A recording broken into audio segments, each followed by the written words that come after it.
पवित्र बीजक, प्रज्ञाबोध, रामायणी 41, रामायणी 41 इस प्रकार है।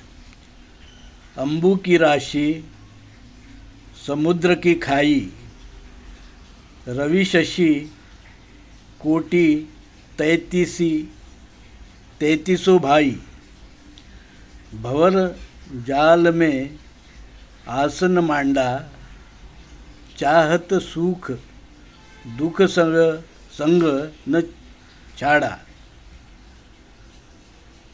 दुख का मर्म न काहू पाया, बहुत भ्रांति के जग भर माया। आपू ही बावुर आपू सयाना, हृदया बसे ते ही राम न जाना। अब हम साखी पढ़ेंगे। ते ही हरि ते ही ठाकुर, ते ही हरि के दास, ना यम भया न जामिनी, भामिनी चली निरास। अब हम शब्द अर्थ जानेंगे। अंबु की राशि का मतलब है विपुल पानी। भंवर का मतलब है पानी का चक्र, पानी में जो चक्र होता है, निर्माण होता है वो माया का चक्र। मांडा का अर्थ है जमाना, सजाया। बाउर का अर्थ है पागल, मूर्ख। यम का अर्थ है नियम, संयम। जामिनी का अर्थ है जामीन लेने वाला व्यक्ति, जामीन जो लेते हैं दूसरे के लिए, किसी कारण, कर्ज के लिए आदि। भामिनी का अर्थ है पत्नी, मालकिन। अब हम प्रज्ञाबोध जानेंगे।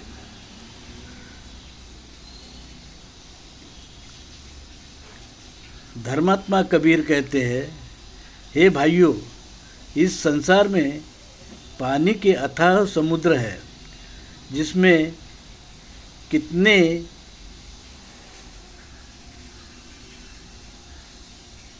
ही चक्र बवंडर उठते रहते हैं, उसकी कोई थाह नहीं लगती।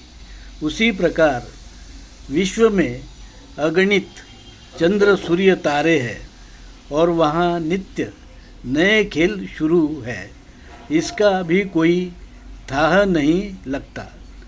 वो चेतन राम परम पिता इसी विश्व के अनंत चक्र में खुद विराजमान है और उसके बनाए मायाजाल भवंडर भवसागर में इंसान मानव सुख तो चाहता है, पर माया मोह इच्छा चाहत में उलझा सुख ढूंढ रहा है, जबकि मोह माया का रास्ता उसे दुख की तरफ ले जाने वाला है। कबीर साहब कहते हैं, मानव बहुत भ्रांति गैर समझ में जी रहा है।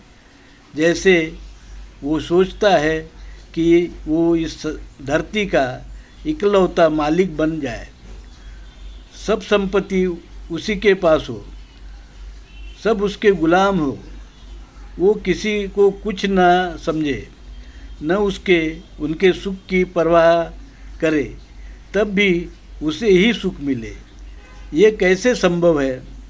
अकुशल कर्म, दूसरों को दुख दर्द देना, विषमता, शोषण, हत्या, झूठ, फरेब कर कोई इंसान कैसे सुख पा सकता है? कबीर साहब कहते हैं, हे भाई, आप खुद ज्ञानी बनो। ज्ञानी बन सकते हो या अज्ञानी रह सकते हो। धार्मिक, शील, सदाचार, आप सदाचारी बन सकते हो या क्रूर, अत्याचारी, अधर्मी बन सकते हो। आप क्या बनते हो, इस पर ही आपका सुख और दुख निर्भर करता है। साधु साधु साधु।